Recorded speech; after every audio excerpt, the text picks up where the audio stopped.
Freud, estudios sobre el final de la clase de hoy y la evolución lacaniana de la neurosis, tomando como fuente la noción de identificación en Freud que está presentada en la última parte de su obra, especialmente a partir del archiconocido por ustedes, espero, capítulo 7 de la psicología del más allá del interior. De todos modos, vamos a entrar en ese texto de 1921. Vamos a dar un panorama escueto, me parece a mí, resumido de cuáles son las cuestiones fundamentales que se presentan en este cuarto Freud, en este último Freud. Básicamente, parece que las dos cátedras de psicoanálisis Freud, ustedes estudian lo que usualmente se llama el viaje de 1920, que está apoyado en esa frase de más allá del principio del placer, que ustedes se encuentran en el 18 de las obras completas editadas por Ramón Rojo, en la página 22, donde Freud dice, y cito: existe realmente una compulsión de repetición que se instaura más allá del principio del placer. Y ahora nos inclinaremos a referir a ella los sueños de los enfermos de neurosis traumática y las impulsiones a la joven niño. Ustedes saben que en ese texto freudiano él aborda una cantidad de fenómenos que se presentan disruptivos respecto de la tendencia homeostática del aparato, la tendencia a lograr el equilibrio. Básicamente los sueños de las neurosis traumáticas, eso penoso que vuelve siempre a un lugar, lo encuentran en el fuego del niño, en ese borda que examinan ese texto, pero también en la parte, digamos así, oscura, como ustedes quieren, yo lo vamos a decir desde ese tiempo, estática y no dinámica de la transferencia, la cara resistencial de la transferencia, que pone en juego entonces otra cosa que una tendencia a la anastasis y a mantener el principio placer, es decir, lo que viene a contradecir el campo del principio placer, que creo que ubica en este más allá, en principio en este texto del lado de lo que llaman compulsión de repetición, en alemán, Wiederholungswahn. En la adenda a inhibición de angustia, un texto que Freud escribe 5 años después, Andrea de Placer en 1920, la adenda a inhibición de angustia en 1925, a la compulsión de repetición, Freud la ubica como una de las 5 formas de resistencia que describe allí, no resistencias yoicas. Freud describe 3 resistencias del yo, y luego dice, hay 2 resistencias que son mucho más poderosas. Una la llama resistencia del ello, y nos interesa especialmente porque estamos hablando de una dimensión del inconsciente que no insiste, sino que resiste, lo que hemos introducido, recordaron ustedes en el primer curso temático. El ello no es el inconsciente que se pone en juego del lado de las formaciones, en el sentido de la represión secundaria del retorno reprimido. El ello es el inconsciente funcional, y en ese nivel tienen ustedes lo que se llama entonces compulsión de repetición como resistencia del ello. Por supuesto que esto lo puede esclarecer Freud entre 1920 y 1925, porque en 1923 escribe un texto que se llama El yo y el ello,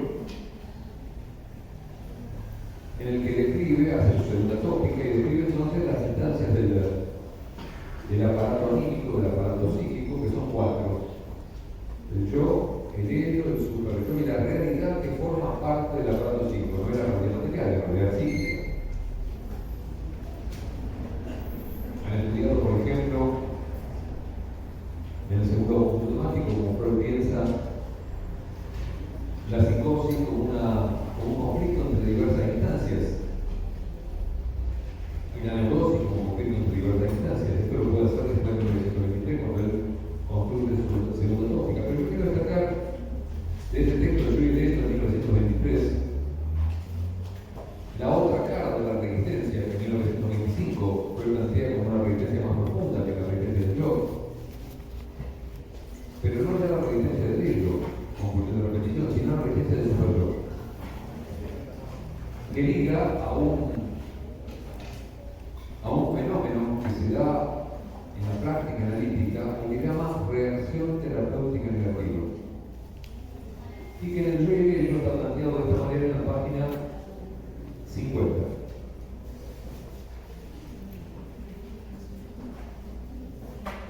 Lo dice así.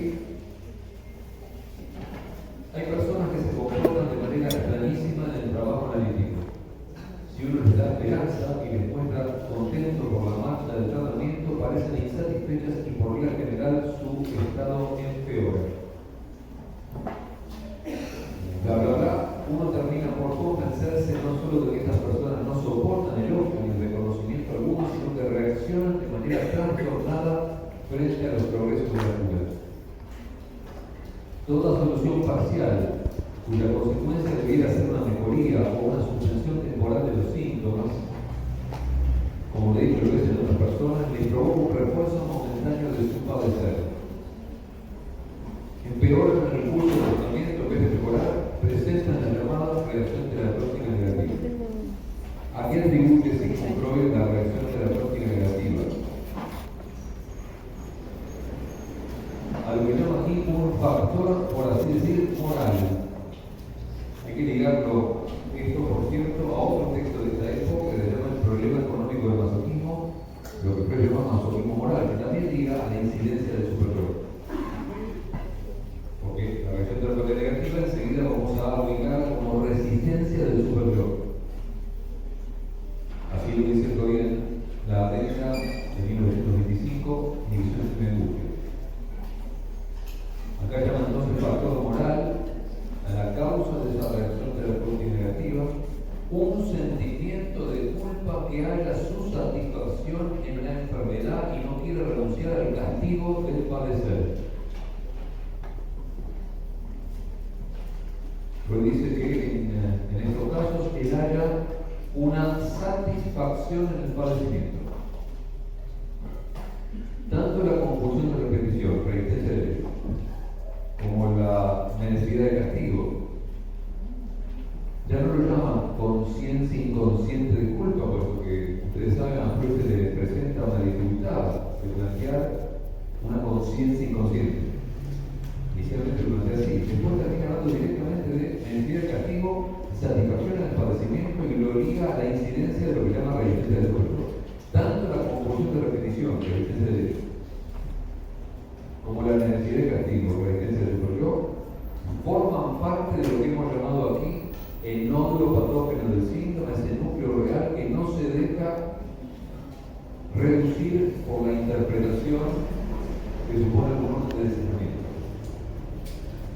Recordarán ustedes que todo el trabajo que estamos haciendo en este tercer conjunto temático en cuanto a la elaboración freudiana, pero también va a ser así con Lacan, lleva el eje del síntoma, en principio, distinguiendo en el abordaje del síntoma dos vertientes muy distintas.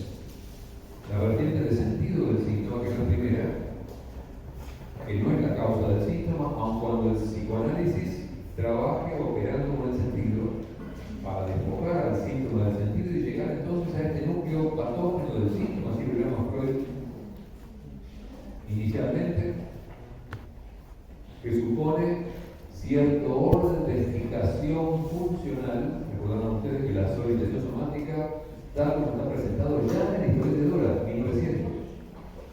La solidarización somática no es solamente un proceso orgánico que acontece en un órgano del cuerpo, efectivamente, sino que está ligado a determinada aplicación funcional, lo que sería una precondición para la solidarización somática. Hoy esa aplicación funcional está perfectamente ligada a lo que estamos trabajando aquí como compulsión de repetición del lado de la resistencia del hecho. El hecho es el inconsciente funcional. El hecho para Freud es el reservorio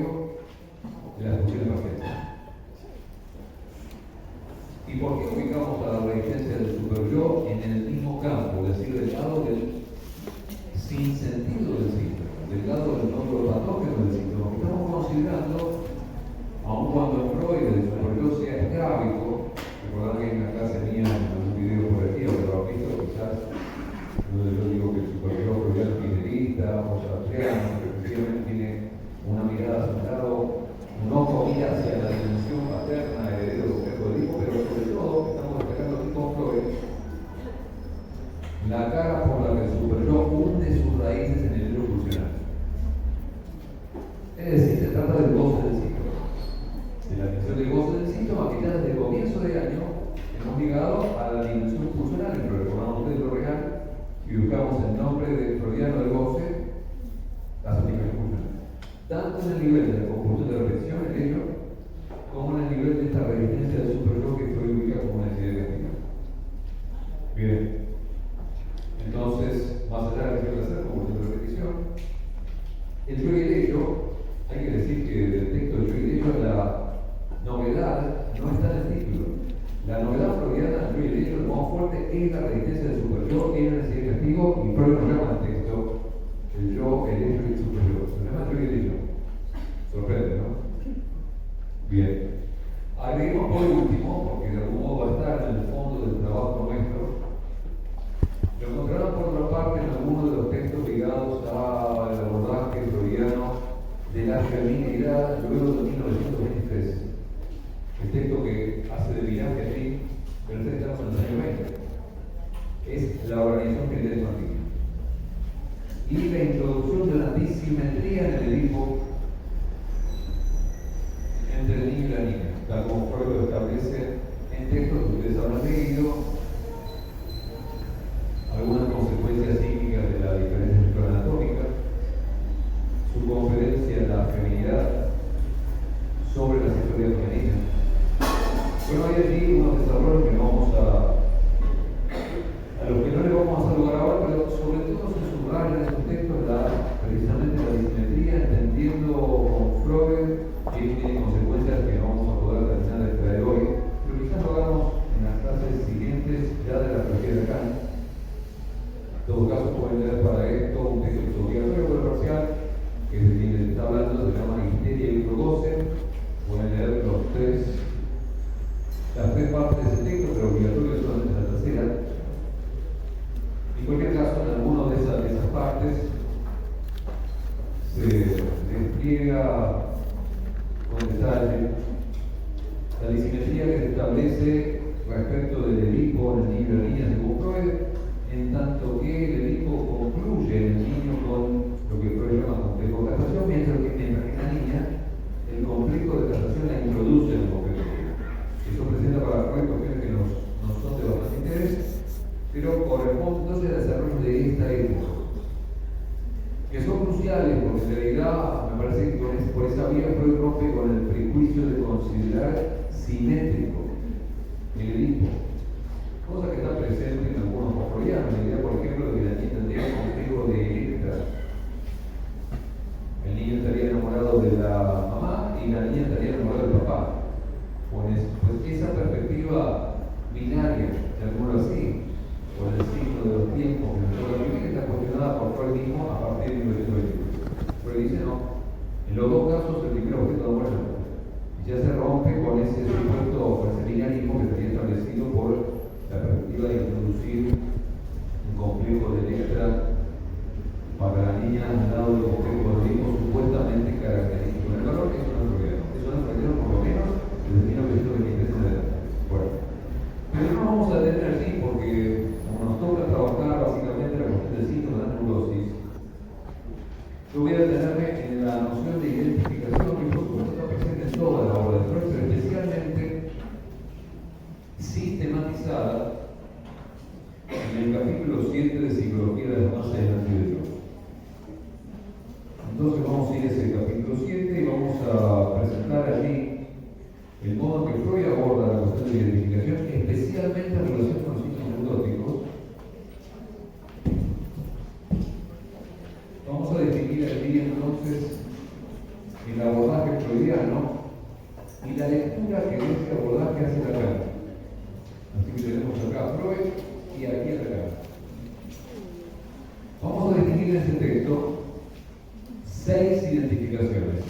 6 identificaciones Freud diferencia en el capítulo 7 de Psicología de la Masa y el Antiderecho. Cuidado, porque cada vez que ustedes llegan acá, en el seminario 9 dedicado a la identificación, y en los seminarios posteriores, acá dice, como ustedes saben, Freud señala, Freud distingue 3 formas de identificación en ese capítulo 7. Vamos a ver que realmente equivocado. En todo caso, vamos a pensar por qué Lacan reduce las 6 identificaciones que Freud describe así con mucha precisión a tres. Pero pregunten acá, salgan de aquí, en fin, más allá de las elecciones, de la cuestión política, lo que quieran, pregunten a la gente cuántas identificaciones puede definir en el capítulo 7 y la gente va a repetir cuando son tres. Incluso por fuera del mecanismo, son tres.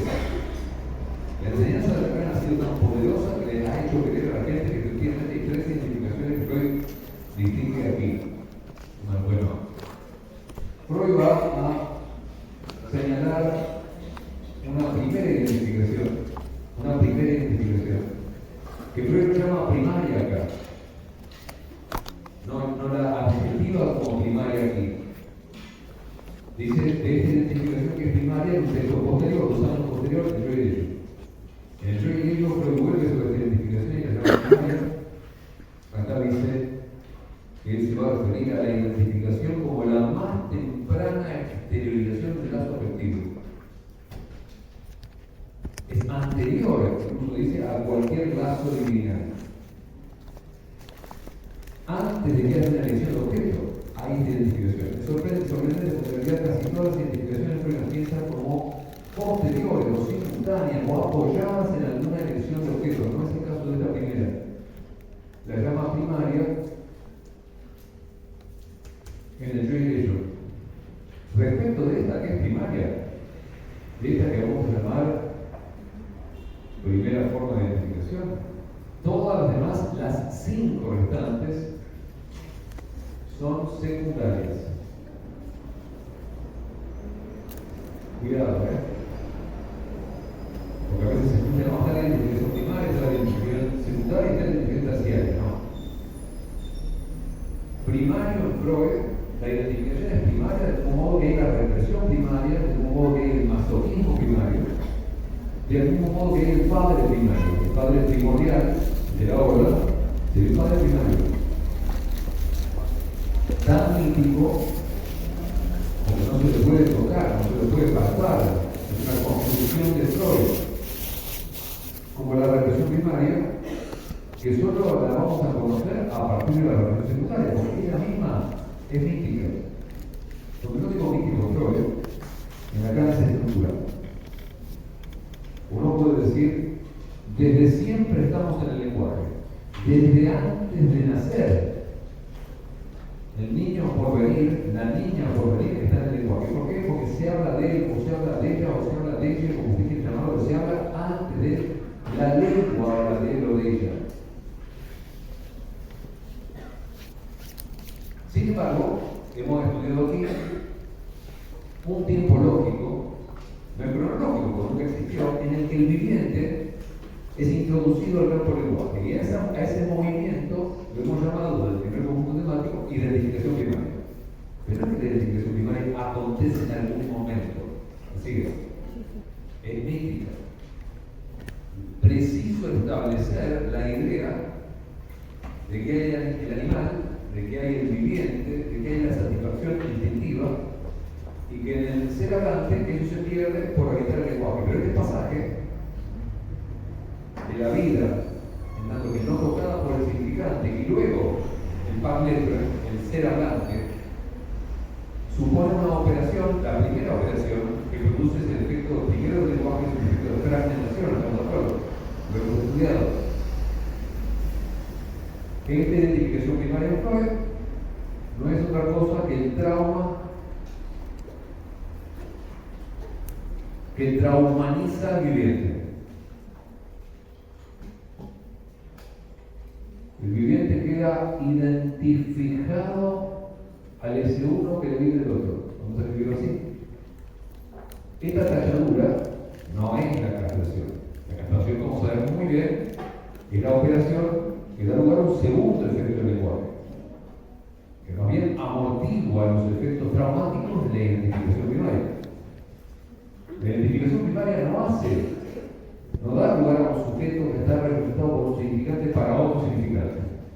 Da lugar a un sujeto sujetado por el S1, a un sujeto petrificado por el S1. Esta identificación primaria puede llamarla, si ustedes quieren, nominación.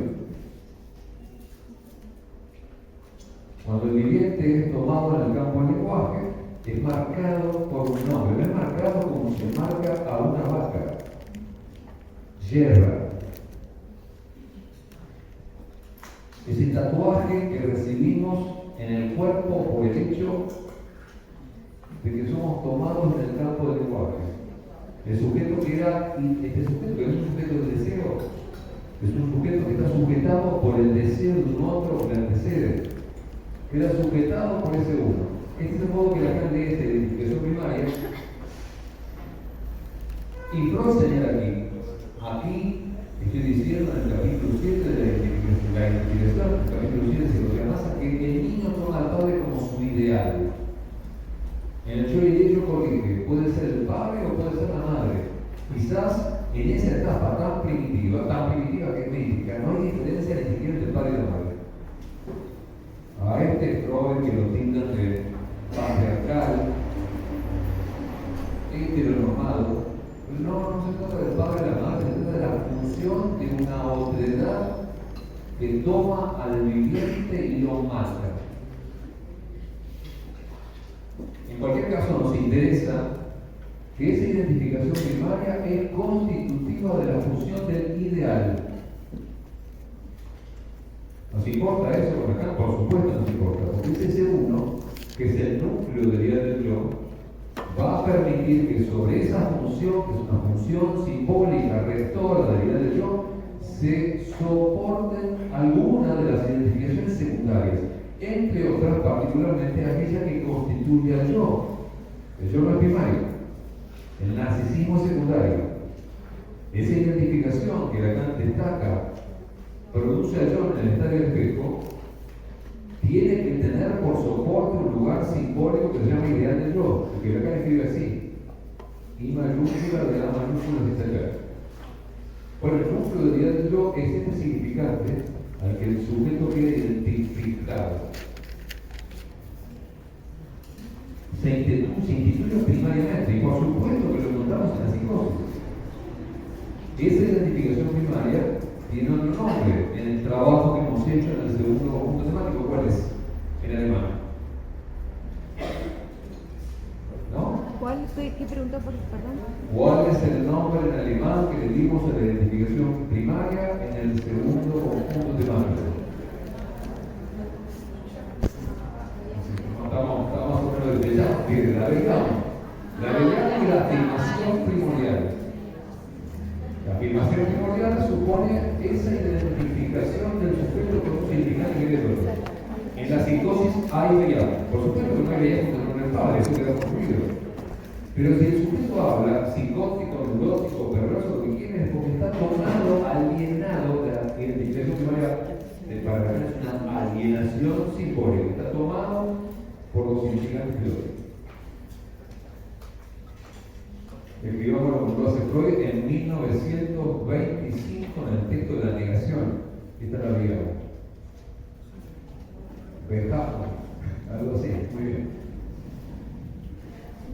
Muy bien, respecto de esa identificación que es primaria, traumatizante, disruptiva, eventualmente hasta mortificante, porque el goce de la vida está apagado por esa identificación, que por supuesto no puede apagar todos los goces de la vida. El goce funcional que hablábamos antes resiste a ser mortificado por esa identificación. Respecto de esa identificación, todas las demás que vamos a describir ahora son secundarias. Secundarias quiere decir, se puede pecar durante la vida de alguien. Insisto que lo primario para Freud no se peca en la vida de alguien, es mítico, es una construcción lógica. Tanto el padre de la obra, padre primordial, como la relación primaria, como la identificación primaria, como el masoquismo primario, que no es el masoquismo moral. No toque de página, yo ligué antes. La reacción terapéutica negativa o factor moral, la resistencia del superior, comporta el masoquismo moral. Lo que es el masoquismo primario, el masoquismo moral, se da durante la vida. Freud encuentra en sus pacientes que no quieren otra cosa más que joderse la existencia. Y que si uno le dice que está muy bien, a ver que bien que viene jodido. ¿Por qué? Porque hay una satisfacción en el padecimiento. Entonces puede pecar durante la vida. El masoquismo moral es secundario. En otra ocasión podemos pensar que ese es el masoquismo primario de Freud. Es mítico. Todo lo que es primero de Freud es mítico, la cara es estructural. Faltaría agregar lo que Freud llama masoquismo femenino, que no tiene una pizca de machiruismo, hay que leerlo. Además, por eso encuentra varones. El masoquismo femenino, por eso encuentra varones. Tienen que pegar a un niño y tienen el problema con el masoquismo, vamos a introducirlos en el sistema ahora.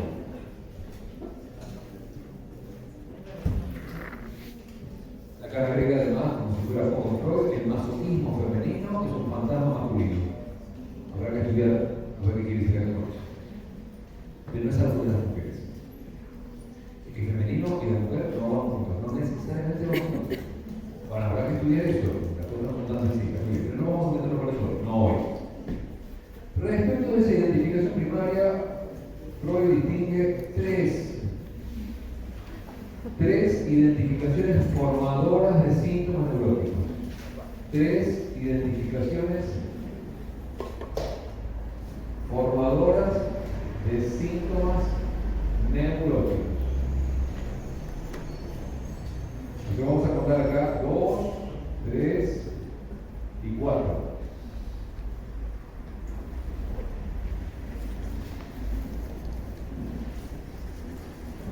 Muy bien. Página 100 de Psicología de la Paz. Dilucidemos la identificación en unos nexos más complejos en el caso de una formación neurótica de síntomas. La formación neurótica de síntomas puede tener su origen, por supuesto, en la identificación primaria, porque es por el trauma que deja ese exceso que no logra lo simbólico dominar que tenemos síntomas. Yo decía antes que el empuje mortificador de lo simbólico, respecto de ese empuje se exceptúa un real que no puede ser controlado, que es un real funcional, que es lo que llamamos goce neurótico, satisfacción anárquica funcional parcial, y lo que va a quedar como un resto que va a tener que ubicarse en ese núcleo de goce del síndrome.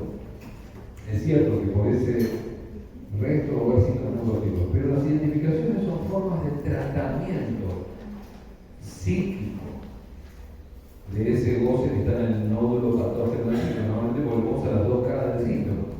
Hay un núcleo real en el que encontramos lo que yo llamé antes confusión de repetición, necesidad de castigo, la existencia interior del superyo, pero las identificaciones son ya revestimientos psíquicos, sentidos, significaciones igual que fantasmas, porque las fantasías. El psicoanálisis avanza revelando fantasías y revelando identificaciones.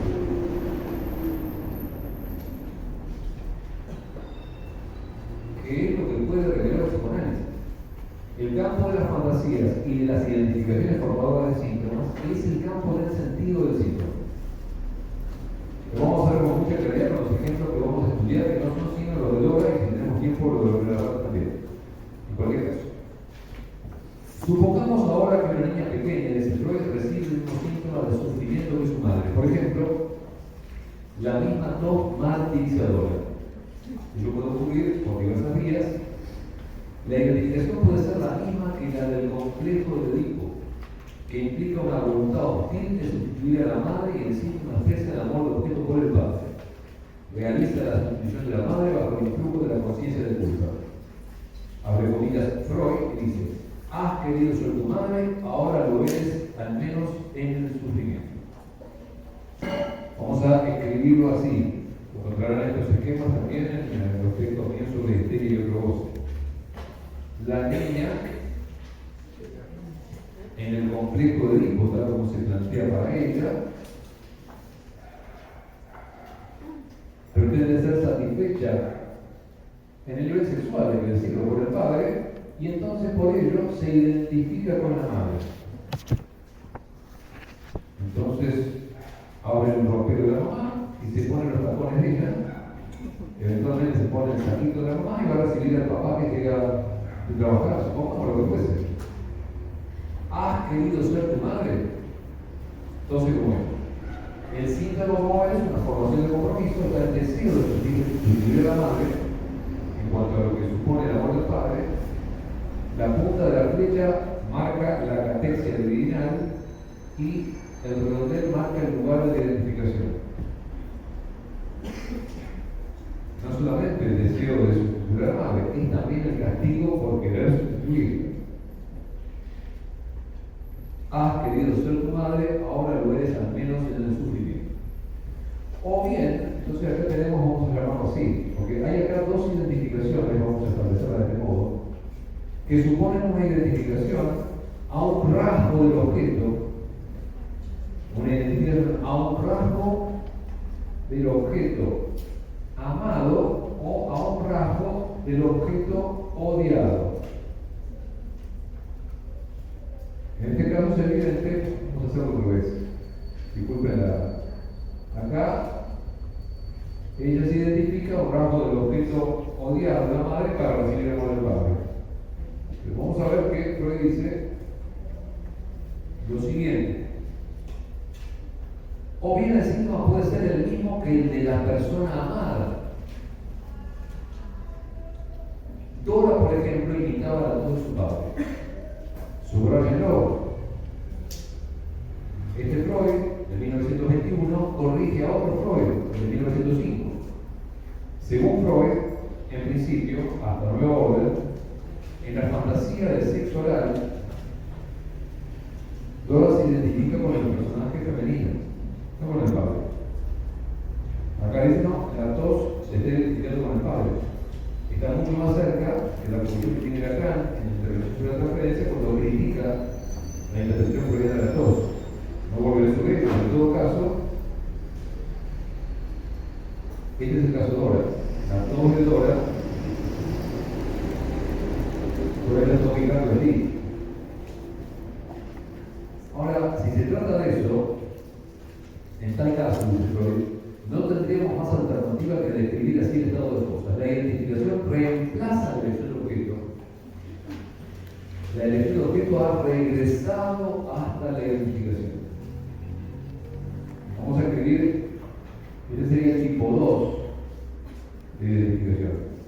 Una identificación con un rasgo del objeto odiado. Se identifica con un rasgo de la madre tosía, la niña también. Ahora no solo usa sus taquitos, además tose como ella para castigarse por el deseo que tiene de sustituirla en cuanto a lo que se refiere al amor al padre. Pero ahora vamos a esto.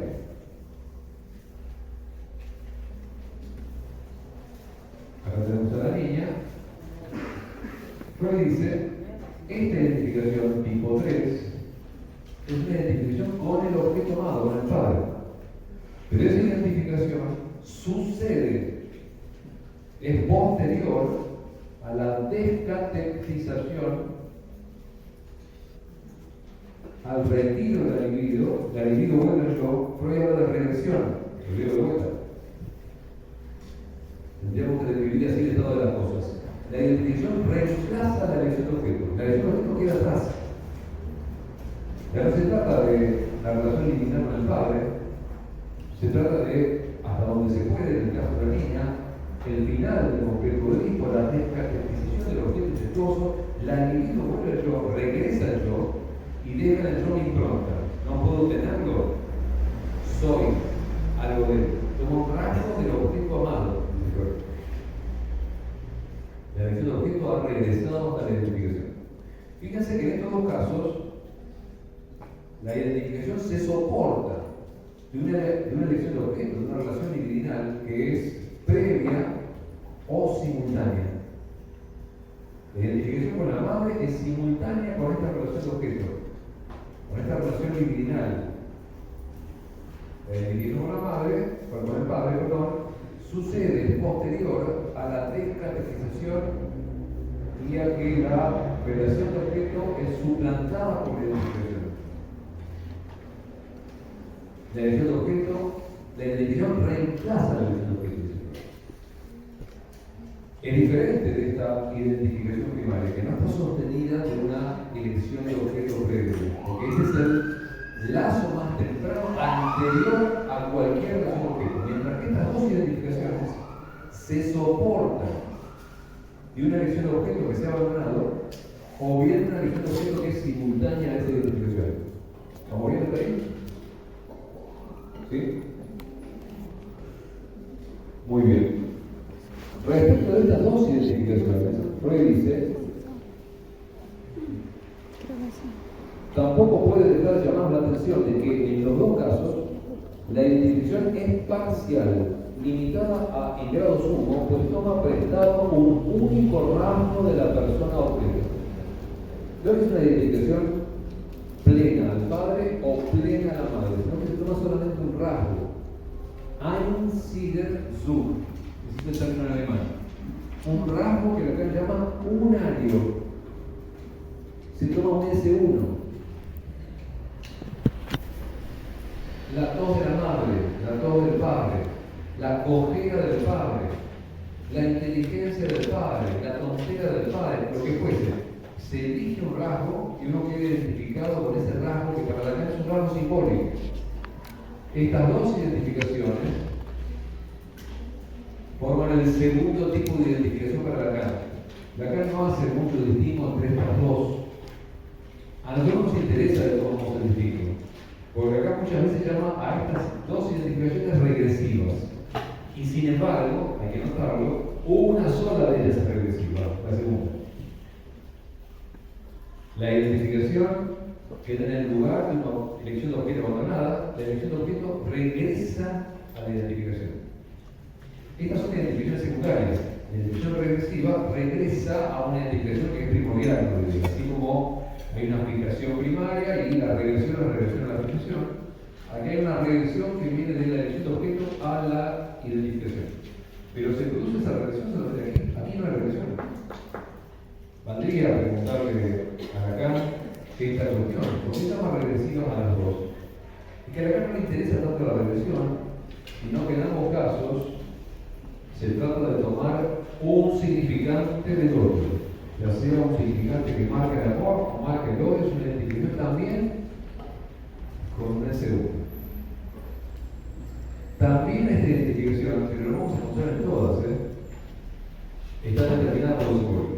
Se toma un rasgo simbólico del otro materno o paterno. Muy bien.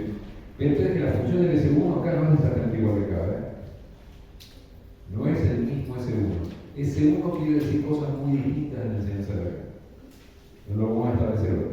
Pero quiero decirles que Lacan en el seminario 9, cuando habla del Einziger Zug freudiano y lo traduce por rasgo unario, se está refiriendo a este párrafo que yo leo aquí para ustedes en la página 101 de Psicología de la Masa del Cerebro, después dice: toma prestado un rasgo unario, un único rasgo de la persona objeto.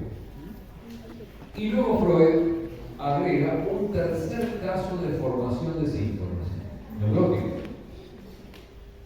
que no lo llama identificación histérica aquí. Lacan lo llama a este tercer caso, porque para Lacan esta va a ser la tercera forma de identificación. Lacan dice: Freud en Psicología de la Masa define tres identificaciones: una identificación primaria, una identificación del rasgo y una identificación histérica, y ahí tienen ustedes las tres identificaciones del rasgo. Lacan llama identificación histérica a esta que vamos a describir ahora. Que cuidado, no es exclusividad de la histeria. Hay cantidad de cuestiones que no son la exclusividad de la histeria y que pueden ser adjetivadas como histéricas. Por ejemplo, lo que se llama discurso histérico. Un obsesivo puede histerizar su discurso y entrar en análisis.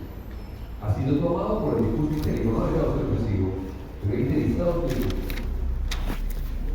Vamos a ver cómo se describe esa identificación que Lacan llama histérica, que Freud no llama histérica, que Lacan liga a un sueño que se encuentra en la identificación de los sueños y que es conocido como el sueño de la bella carnicera, que no vamos a visitar hoy aquí. Vamos a ver el ejemplo freudiano, ustedes conocen, y que Freud introduce en esta página 101.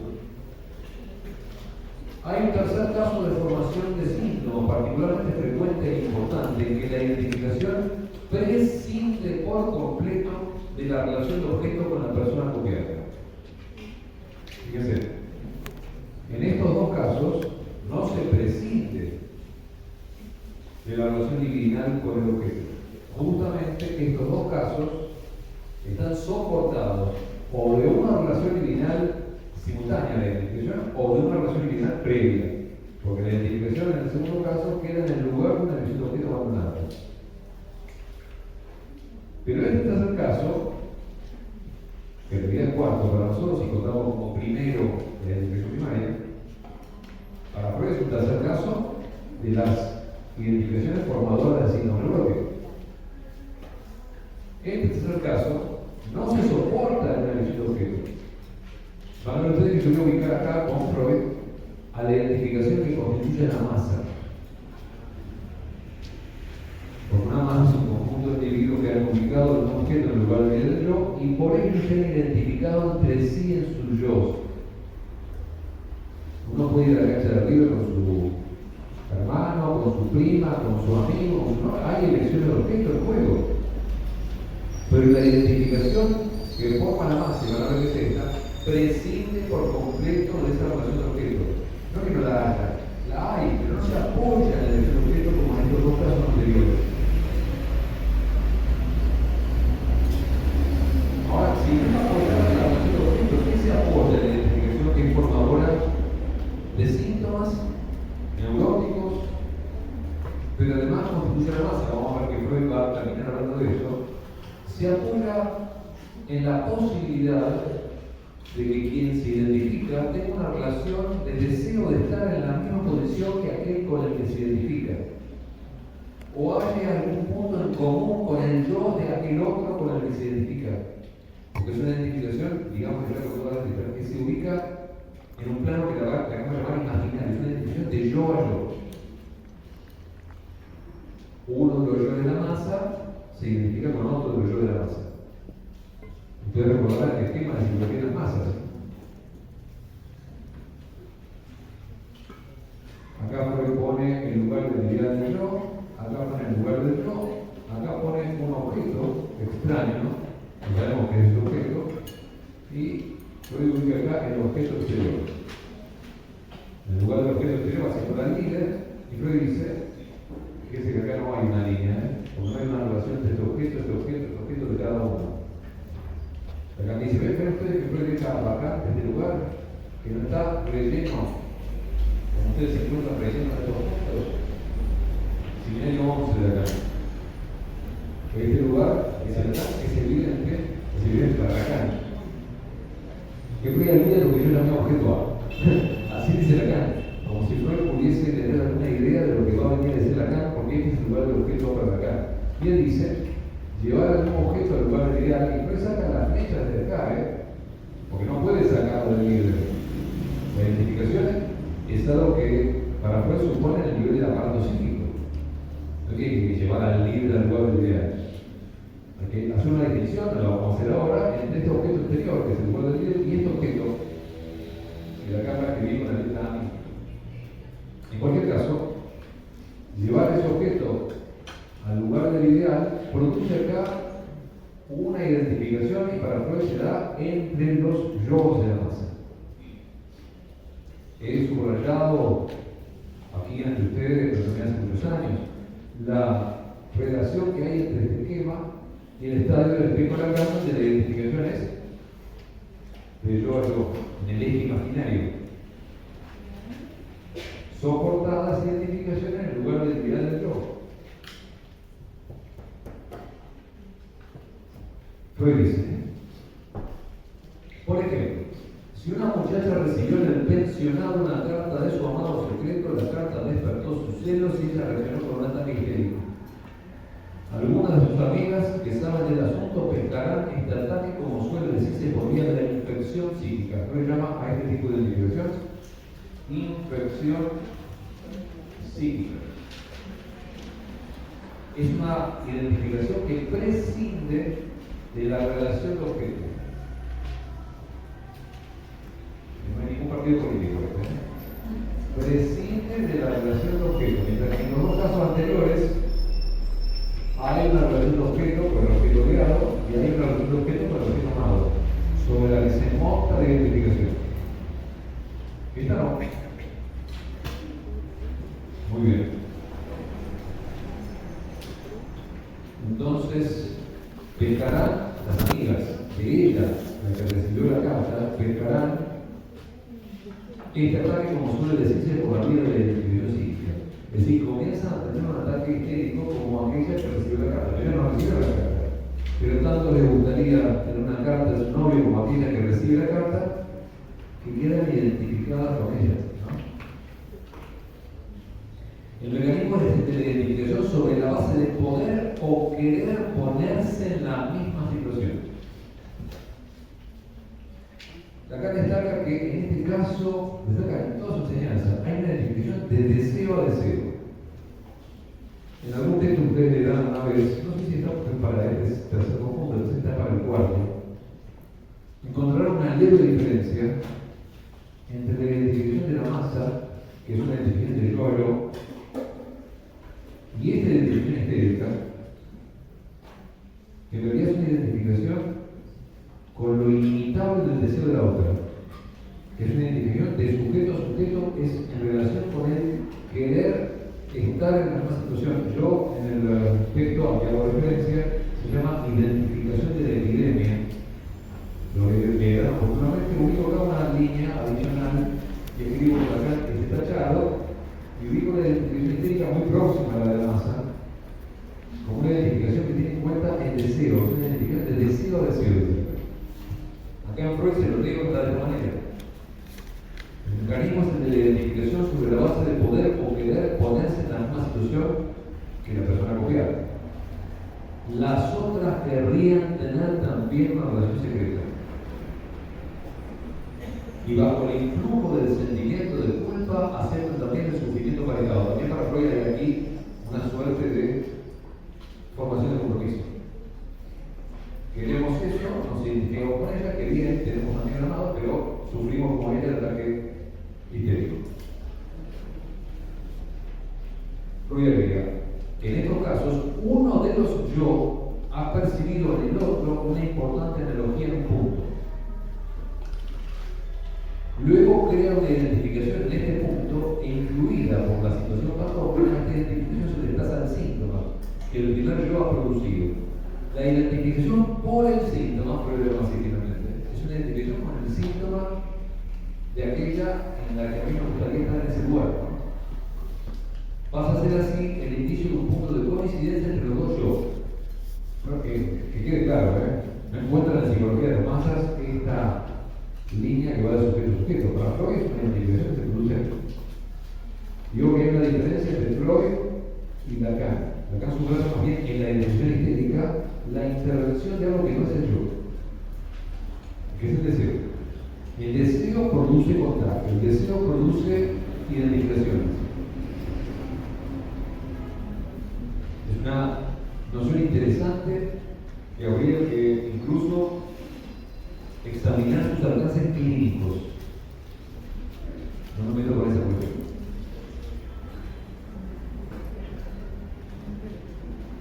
Y entonces Freud termina por decir esto, y acá es el punto en el que Lacan se apoya, que dice, podemos sintetizar del siguiente modo lo que hemos aprendido de estas tres fuentes de identificación. Ya están las tres identificaciones de Lacan, pero acá contamos cuatro, y además, como si fuera poco, enseguida vamos a ver que hay una quinta y una sexta. En primer lugar, la identificación es la forma más originaria de ligación afectiva con un objeto. Esa forma más originaria es el disciplinario. Esta es la primera forma de identificación de acá, vamos a escribir así entonces, con el número romano 1. Luego, en segundo lugar, pasa a sustituir a una ligación limitosa de objeto por la vía regresiva. Es decir, esta es la identificación 2 para acá.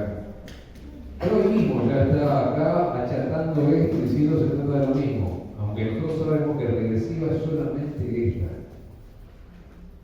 Pero el libido vuelve a dejar en el mismo. Por supuesto, además, ustedes saben que en los textos posteriores, Freud hace de identificación regresiva, por ejemplo, la base de la función del superyo poselítico. Cuando se descatequizan los objetos esposos, la libido vuelve al yo y deja el yo impronta. Y el superyo, heredero del complejo de Edipo, proviene de esa identificación regresiva, que era en el lugar de la religión existentuosa abandonada. En tercer lugar, puede nacer a raíz de cualquier comunidad que llegue a percibirse una persona que no es objeto de las funciones sexuales, es decir, prescinde de la relación de objeto, y es el tercer tipo de identificación para Lacan, que Lacan llama histérica. Freud, como ves, no dice eso, salvo el ejemplo que da acá del pensionado de señoritas y una que tiene ataque histérico.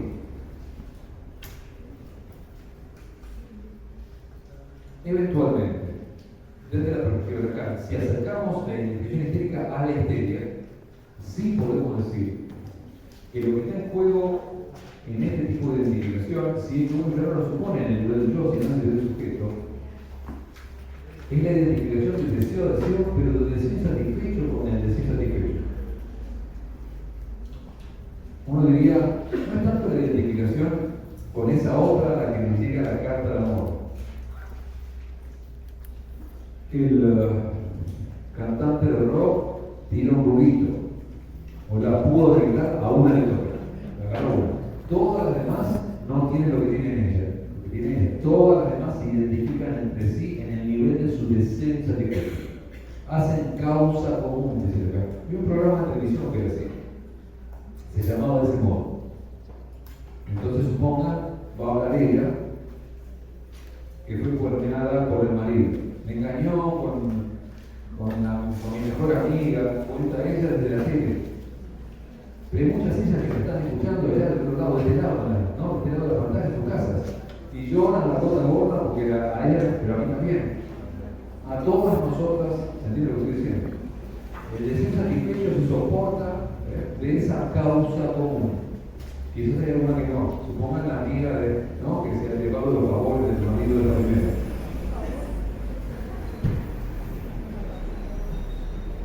Para acá, la identificación histérica está en la base de un lazo social. Yo no voy a meterme en esta cuestión hoy, pero si ustedes se me dicen que los 4 discursos son modos de lazo social. Y dice acá que la histeria no es una patología, la histeria es un modo de lazo social. Y ellas se ponen en relación del mismo modo que yo te decía la vez pasada, anticipándome al desarrollo que vamos a hacer por acá. El deseo satisfecho es que se soporta de la suposición del goce de la otra. Pero esta otra, a la que ella le supone no sé qué goce, está suponiendo el goce de alguna otra. Y así las histéricas dicen acá ese lazo social. Muy bien. Agreguemos 2 identificaciones más. Una, la identificación que Freud ubica página 102 en lo que llama la génesis de la homosexualidad masculina, hay que decirlo, en algunos casos la homosexualidad masculina, no en todos. En todo caso, sí se puede ver en lo que podemos llamar un caso mínimo, que lo es para Freud, que es una especie de historial, aunque no se lo considera que sea así, la investigación que Freud hace en torno de Leonardo da Vinci. Que para Freud, por menos practicante de la homosexualidad que Da Vinci fuese, lo considera de todos modos homosexual en el sentido subjetivo. Una vez más, distingue Freud el fenómeno de la estructura. Hay una posición subjetiva que se llama homosexual y eso no depende de que el tipo tenga novios o no tenga novios, tiene una relación estrecha con los discípulos. La idea de Freud es muy sencilla. Da Vinci tuvo una relación poderosa con su madre de infancia, dice faltó el padre, una relación muy fuerte, y en el momento de la atenta tentación se identifica plenamente a esa madre que lo amaba tanto. Él identificado a esa madre y en sus discípulos se ama a sí mismo, como la madre lo amaba a él. Él queda identificado a la madre que ama a ese niño.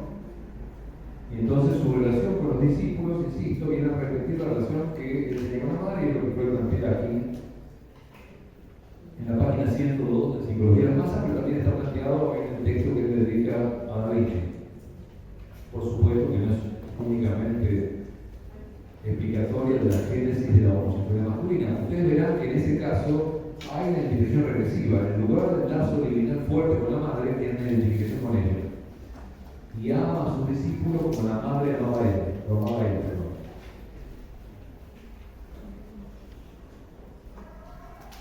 Llega el momento de permutar a la madre por otro objeto sexual, sobreviene entonces una vuelta repentina, el joven no abandona a su madre, sino que se identifica con ella, se transmuda en ella y haga busca objetos que puedan sustituir al yo de él, a quienes él puede amar y cuidar como lo experimentó de su madre.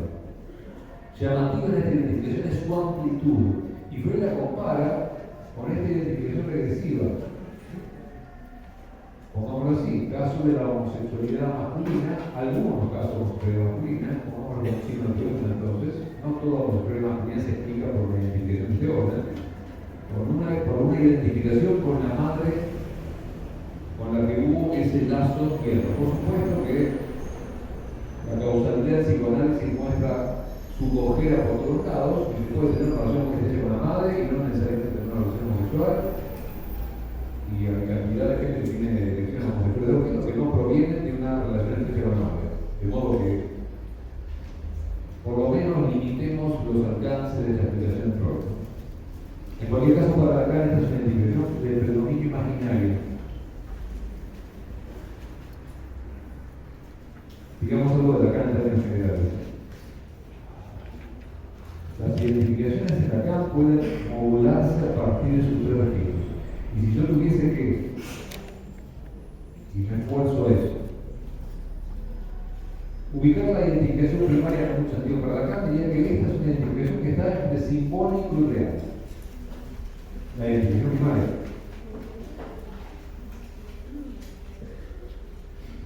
Que esta identificación, la del tercer tipo, que insisto está en juego en la masa de yo algo sin meter la cuestión del sujeto histérico, es una identificación que está entre simbólico e imaginario. El yo es imaginario, pero el yo es simbólico. Diría que esta identificación, que para Lacan es un rasgo, es especialmente simbólica.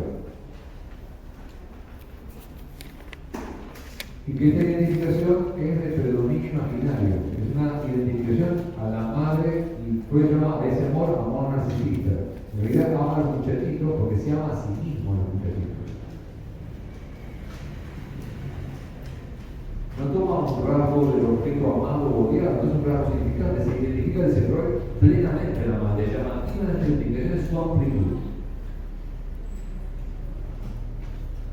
Por último, página 103, luego ubica la identificación de la melancolía.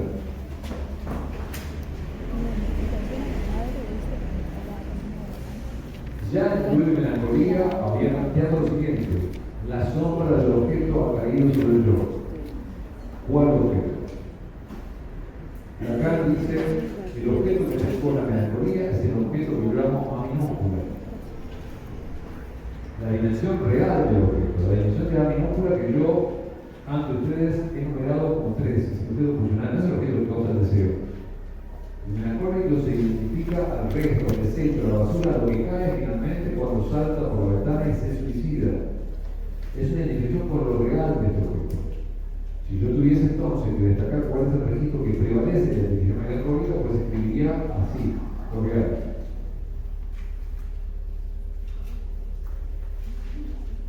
Este es un simbólico que está en relación con lo real, el simbólico de la identificación primaria. Acá lo llaman letra más adelante en la enseñanza. No es un significante articulado. El rasgo unario, proviene, es extraído de una cadena significante. Proviene de la cadena significante. Acá no hay cadena significante. Acá ya sí. Luego la identificación imaginaria de la identificación histérica, por supuesto que tiene una relación con lo imaginario porque es una identificación de yo. Freud dice, lo señalé yo, es la identificación de la masa. La identificación de la masa es la identificación de este tipo, cuarto tipo. Que tiene 3 en el nivel de la formación evolutiva de signos. Y yo destacaría ahora que hay identificaciones donde prevalece lo real y uno tiene identificado al resto, al desecho, a la basura. En la melancolía está en juego esa perspectiva. Nos quedan 20 minutos. Si hay preguntas, las recibo ahora, si no, vamos a pasar a ejemplos clínicos. Yo le voy a indicar ahora alguna identificación que van a decir cuál corresponde. Está 6. Pero primero pregunta hasta aquí. Adelante. Una chica, lo que está a la izquierda del 3, sigma es. Esto, esto sigma es el signo. Formaciones de signos neurológicos. Lo último Identificación formadora de signos neurológicos. Lo último, acá, A sub índice 3. Y acá dice es real. Tenemos lo de lado, ¿no? Porque simbólico real, simbólico, imaginario, real. ¿Está bien? ¿Qué más? Preguntas. Hasta acá hemos teorizado. Ahora vamos a hablar de una encarnadura, ¿sí?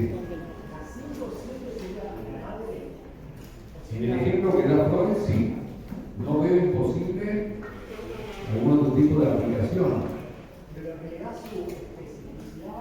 que le da su especificidad no es que sea la madre, sino que Freud dice sea, claro, su amplitud. Lo especial de su amplitud no es a un rasgo de la madre, se identifica a la imagen materna, lo que los populares van a llamar después de la materna, a la madre como tal, e incluso al deseo de la madre. Quiere que eventualmente va a amar a los niños, o a los jovencitos, o a los discípulos, como la madre amaba al niño.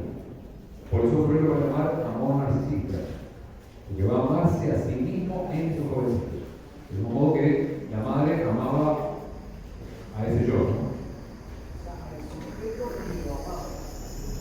Se identifica, sí, al otro que lo amaba a ella. El sujeto es en este caso el yo, el que queda del lado del Estado. A ese otro que lo amaba a la madre se identifica con ese otro, y en el lugar del yo están ubicados estos compañeros que son sus amigos, que son de algún modo sus socias, así, sus gemelos, ese es el compañero imaginario, su reflejo imaginario. ¿Qué más? ¿Quién me habla de otra mano? Allá, sí, gracias. No entiendo la letra de la parte 5, en la parte de la cana. Acá dice imaginario. Perdón, no, dice implícito, no sé qué dice. ¿Qué dice? Sí, imaginario. Después se lo repetí acá. La cana aborda esa identificación plena con la madre, como prevaleciendo los libros imaginarios. Después lo puse con la minúscula, pero es eso, es imaginario. En todo caso, es una identificación que está en el nivel del ideal, de la imagen, del yo ideal. Queda identificado en el nivel del yo ideal y ama a esos yo ideal, esos discípulos. Acá está aquel, acá están los discípulos. En algún lugar, en algún sentido está en ese nivel. Pero no está prevaleciendo acá el lugar del yo fundamental, está más bien en el nivel de la identificación cuarta. Bueno, voy a caso dura. Y entonces voy a leer la página 35, ustedes me dirán dónde sitúa ese síntoma. Vamos a tomar dos síntomas de dura. ¿Qué página? Página 35. Freud dice: cierto día, Dora, ¿no? Se quejó de un supuesto nuevo síntoma, un lacerante dolor de estómago. Y yo di lo justo preguntándole: ¿a quién copia usted en eso? Es que Freud apunta a la cuestión de la identificación. El día anterior había visto a sus primas, las hijas de la tía fallecida. La más joven había formalizado noviazgo y con esta ocasión la mayor contrajo unos dolores de estómago y debió ser llevada a Semerín.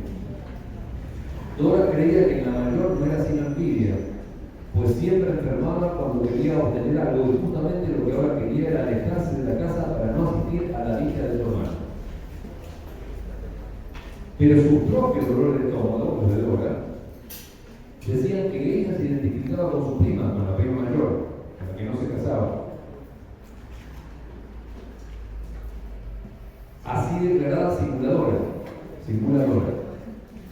Ya fuera porque también la envidiaba las manchas de su amor, o porque había representado su propio destino en el de la hermana mayor, que poco antes había tenido una relación amorosa de finales de ella. Punto. La cuarta. La cuarta. Bueno, un poco por la identificación llamada histérica por acá. ¿Alguien más? ¿Alguna idea distinta? Por supuesto que Dora tiene una relación estrecha y un lazo divinal con la prima mayor, pero no se identifica. La identificación no proviene de ese lazo divinal. Proviene de una situación común. La situación común es que Dora se siente tan desdichada con la mayor porque ninguno de los dos casos el final es feliz y otra terminar desdichada y no voy a tener novio. Bueno. Muy interesante.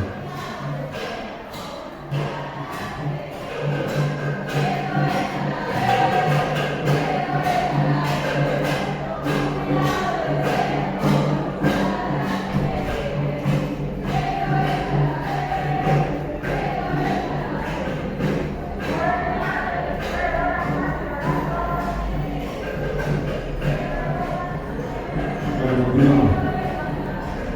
Después vamos a ver.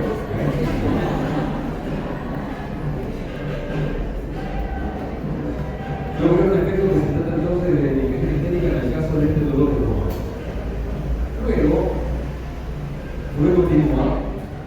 Observando a la señora K, ella había averiguado cuán provechosamente pueden usarse las enfermedades. Y entonces cuenta el asunto de que la señora K se enfermó el señor acá volvía de viaje. Cuando el tipo se iba de viaje, la tía estaba sana. Pero cuando volvía de viaje, el marido, ella enfermaba. Dora comprendió que era la presencia del marido lo que hacía enfermar a la mujer, y que ésta consideraba bienvenida a su enfermedad para sustraerse de los deberes conyugales que le eran odiosos, para decir coger al marido, ¿no? Muy bien. Una observación de Dora acerca de su propia alternancia entre enfermedad y salud durante los primeros años que pasó en P, cuando era niña, se insertó en este lugar. Así no pude tener que conjeturar que sus propios estados dependían de algo similar. En efecto, la técnica psicoanalítica vale como regla con la conexión interna, pero todavía oculta, se da a conocer como por la contigüidad, por la vecindad temporal de las ocurrencias, exactamente con la escritura, una A y una B por donde hace A. Y por lo demás, en el hebreo quiere decir papá, ¿no? Muy bien, no viene al caso. Freud se pregunta: ¿la ausencia o la presencia del amado habrá ejercido una influencia sobre la venida y la desaparición de esas manifestaciones patológicas? La tos y la agonía de Dora no tendrán algo que ver con la ausencia o la presencia del señor K, que según Freud es el amado de Dora. Ustedes saben que acá critica esa idea, ¿no? Pero en principio Freud ama esa hipótesis. Si así fuera, en alguna parte tendría que ponerse de arriba una concordancia de la Torah, ¿no? Se está callando el amor, pero el amor se expresa de todos modos de alguna manera, ¿no? Le pregunté por la duración media de los ataques que ella tenía de tos. Eran de 3 a 6 semanas. ¿Cuánto habían durado las ausencias del señor K? También, como también, entre 3 y 6 semanas, la Freud todo de casa, ¿no? Como ven. Por tanto, luego concluye, con sus enfermedades, ella demostraba su amor por K, así como la mujer de este le demostraba su aversión. Es decir, hay una distinción con la señora K en relación con un cambio de signo. Es decir, cuando el marido venía, la señora K se enfermaba, y cuando el marido se iba, la tipa estaba bien. Dora sabe cómo la señora K hace uso de las enfermedades para no cumplir con sus deberes conyugales, y dice Freud, con sus dos, está identificada con la señora K porque hace uso de las enfermedades, pero en este caso, con signo inverso, para demostrar el amor que ella siente por el señor K. Entonces dice, la afonía de Dora admitía también la siguiente interpretación que Freud llama simbólica. Cuando el amado estaba lejos, porque además se citó, no solo que Dora enfermaba cuando el amado se iba, de tos, o sea, más baja, sino que además quedaba afónica. Entonces, la afonía también se explica así: cuando el amado estaba lejos, ella renunciaba a hablar. Y al hacerlo había perdido valor porque no podía hablar con él. En cambio, la escritura cobraba importancia como el único medio por el cual podía tratar con él. Pregunta: ¿qué tipo de identificación, cuál de todas estas, por supuesto que se trata de alguna de las formadoras de signos neurológicos, es aquella que sustenta esta identificación de Dora con la señora K? La 2, una identificación con el objeto de algo. ¿Alguna otra hipótesis? La 3. Claro, es La con tres. el objeto amado. Sí, pero eso sería identificación con la señora K, según Freud. Ah, Bueno, sí. identificar con la señora K no es una duda. El asunto es, si existe identificación, en nombre, digamos, ella está identificada, como sacadora, acá la señora K, y acá el señor K. Y su identificación con la señora K muestra su amor por el señor K, aunque es inverso. ¿Es esa? ¿Alguien dice que no? Sí. ¿Cómo sería el circuito para el 5? Para el 5. el 5 estamos por fuera de las formadoras de signos neurológicos, tiene que ser buena empresa. La cuarta, claro. La cuarta, digo yo, podría ser también. Como la señora hace con las enfermedades, yo también hago con las enfermedades. Que no, les parece más que está más ligado a esto, es una identificación que se soporta con el objeto. Pero realmente es que hay debate, y no necesariamente un mismo síntoma tiene que ser explicado exclusivamente por una sola identificación. En lo personal, yo creo que importa más, no tanto acá el lazo del señor Pedro, y la relación que tiene con la señora K, y la relación que tiene con el señor K, a mí me parece que más bien es la causa común que ella hace con la mujer respecto de qué es lo que se puede hacer con un hombre y cómo se pueden usar las enfermedades. En un caso para detectarlo, en otro caso para demostrar su amor. Si yo tuviese que elegir, pero ustedes pueden fundamentarlo en el parcial si piensan otra cosa. Si yo tuviese que elegir Luego vimos identificación también como una identificación. Eso lo hago yo. Ustedes pueden decir, no, está más ligado a una identificación de tipo edífica. Ella quiere surtir la cifra acá y desde ahí, fundamentalmente lo ve. Claro, porque el caso del cuarto también está cuando el plasma para que el padre no esté con la señora acá, entonces ahí sería el saber usar. Por ejemplo, también supone esta es la idea de Freud, ¿no? Lo que las mujeres hacen con las enfermedades, por supuesto que tiene un poco más seguro que había que mirar, ¿no? Porque y piensan que los hombres no hacen ese tipo de cosas, te puedo durar eso. También me digo eso. Bueno, ¿alguna idea más? Una última en todo caso, me quedan 10 minutos. La identificación con el padre en el caso de las ratas. Estoy hablando especialmente de las identificaciones que sitúan el punto donde él se encuentra en la misma posición que el padre, en el nivel de lo militar. Lo que dice, en realidad no lo tengo en parte, no pensé que iba a llegar a esta cuestión, pero lo entiendo todo. Freud dice, cada vez que estamos en el terreno militar, tiene que ser identificado por los padres. Esa identificación con el padre. ¿Con cuál de estas identificaciones se explica? ¿Él? La 3. ¿Alguno te idea? Voy a hacer. La 2 se identifica con el objeto guiado. Obligado, amado. Y es un poco de ambas, porque tiene medidas violentas el padre, por un lado, por ser como perturbador. En cualquier caso, me parece a mí, de todos modos, usted está diciendo por acá, él está tomando la identificación del padre, es una identificación de predominio simbólico, ¿no es? La identificación imaginaria con el padre. Se identifica algunos rasgos simbólicos del padre. Fundamentalmente, como quieran el parcial, me parece que lo más importante es eso, está ubicado en relación con un rasgunario, un emblema que toma del padre, una insignia paterna. ¿No? Incluso esa insignia, no que lo deja bien parado, esa identificación con el padre le dificulta elegir entre la amada y la rica, todas esas cuestiones que están ligadas a la cuestión de la deuda, a la deuda del padre, a la deuda del juego, a la deuda del amor. El tipo está identificado con el padre aquí, diciendo que las identificaciones engordan lo patológico de la neurosis. Lo patológico de la neurosis tiene un núcleo que no supone el revestimiento psíquico, pero las identificaciones le dan sentido. Insisto que las identificaciones comportan al revestimiento psíquico, no el nódulo patógeno del síntoma, salvo cuál. Salvo la primera, que es traumática, que es la que introdujo ese exceso que está en juego. Ustedes saben que justamente todo el trabajo de revestimiento psíquico es para tratar, para elaborar ese exceso que proviene del trauma infantil. El trauma infantil está en este nivel. Pero el resto de las identificaciones son intentos de elaboración de ese núcleo de goce introducido por el trauma infantil. Así que estas identificaciones son sentidos, significaciones que el trabajo analítico intenta desmontar. Lo que la neurosis montó, el trabajo analítico intenta desmontar. Desoldar, para usar el término freudiano. Después importa menos, pero se podría ver de qué se trata. Si se trata más bien de un rasgo que supone el amor por el padre o supone el odio respecto al padre. A mí me parece que más prevalece la dimensión amorosa respecto al padre.